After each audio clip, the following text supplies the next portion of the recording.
Tungod sa mga sunod-sunod nga security concerns sa mga eskwelahan, usa sa mga ginasugyot mao ang paggamit og transparent o clear bags sa mga estudyante.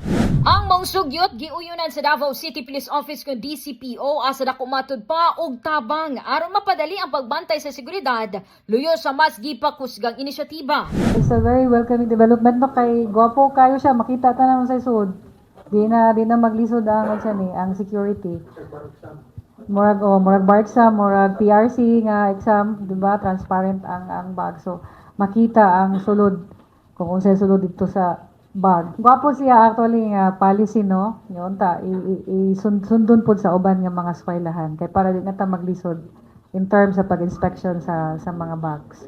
Gani usa sa mga tulunghaan mao ang St. John Paul II College of Davao ug sumala pa sa gipangulang memorandum. Sugod September 16, 2026, bid-an na ang paggamit og mga traditional backpacks ug sling bag sa tulunghaan. Giangkon usab nga kaniadto adunay nakuhaan ug hinagiban asa hilabihang gibawal sulod sa eskwelahan. Pipila sab ka ginikanan ang nagpadayag sa ilang opinyon nga dugang galastuhon kini alang sa mga minimum wage earners ug daghang mga anak nga estudyante. Kulang na gani among pabaon no. Palit na pud mig bag-ong bag unya mahal ba na siya nga bag. Una nga ang ako alang is tagaan sa Department of Education ug maayong pangkuan nga masulbad na siya nga problema. Kay kaming mga ginikanan may lang ang among trabaho is kuan dakog sweldo ultimo lang mi di pun mi basta-basta dahil makapalit og bag. Ang among ipalit og bag palit na lang namo og pagkaon og sudan sa among mga anak. Sumala sab sa Department of Education kan DepEd 11 nga adunay kalahian ang pagpatuman sa kamanduan ang pribado ug pampublikong tulunghaan. Ang diri sa side sa kwan sa private schools, pwede na kung unang-una ato lang gipasabto ng ginikanan.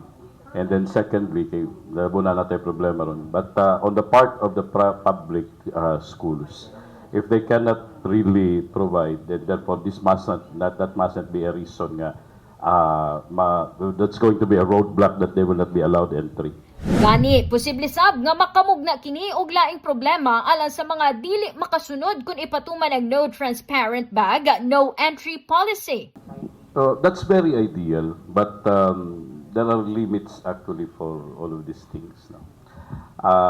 That's why ang security measures should be heightened up every now and then. Pero di yun na ito pwedeng puwersa siya. What if, the next question tayo na, if I cannot provide, I will not be allowed entry. Then we are creating another problem. There is some sort of a demarcation already for the learning of the child. Bisan pa sa tumong nga mapaligon ang seguridad, gihangyo ang mga eskwelahan nga timbangon usab ang kahintang sa mga estudyante o ginikanan aron dili mahimong dugang nga palasanon ang maong pulisiya. Kasama mo sa balita og serbisyo publiko, Radzuman Karin Beltran, Tatak RMN!